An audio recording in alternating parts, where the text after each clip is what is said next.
নমস্কার ভিউয়ার্স। তো চলুন শুরু করা যাক শ্রীমদ্ ভগবদ গীতা যথাযথে কর্ম সন্ন্যাস যুগের পরবর্তী অংশ।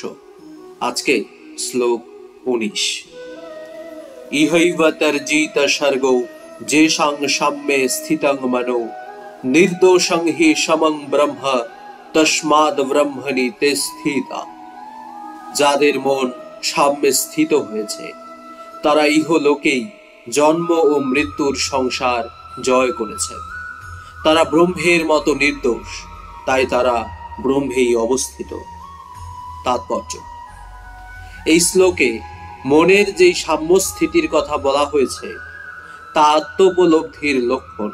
যারা এই স্থিতি প্রাপ্ত হয়েছে তারা জড়বন্ধন, বিশেষ করে জন্ম মৃত্যুর বন্ধন থেকে মুক্ত হয়েছেন বলে বুঝতে হবে।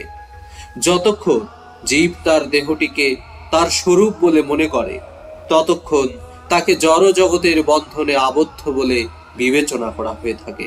কিন্তু আত্মোপলব্ধির ফলে যখন সে সাম্যের স্তরে উন্নীত হয় তখন সে জড় বন্ধন থেকে মুক্ত হয়। পক্ষান্তরে তখন আর তাকে এই জড় জগতে জন্মগ্রহণ করতে হয় না। দেহত্যাগ করার পর সে ভগবত ধামে প্রবিষ্ট হয়। রাগ ও দেশ থেকে মুক্ত হওয়ার ফলে ভগবান সম্পূর্ণ নির্দোষ। তেমনি জীবও যখন রাগ ও দেশ থেকে মুক্ত হয় তখন সেও নির্দোষ হয় এবং ভগবত ধামে প্রবেশ করার যোগ্যতা লাভ করে। এই ধরনের মানুষদের জীবন মুক্ত বলে বিবেচনা করা হয়ে থাকে এবং তাদের লক্ষণ পরবর্তী শ্লোকে বর্ণনা করা হয়েছে।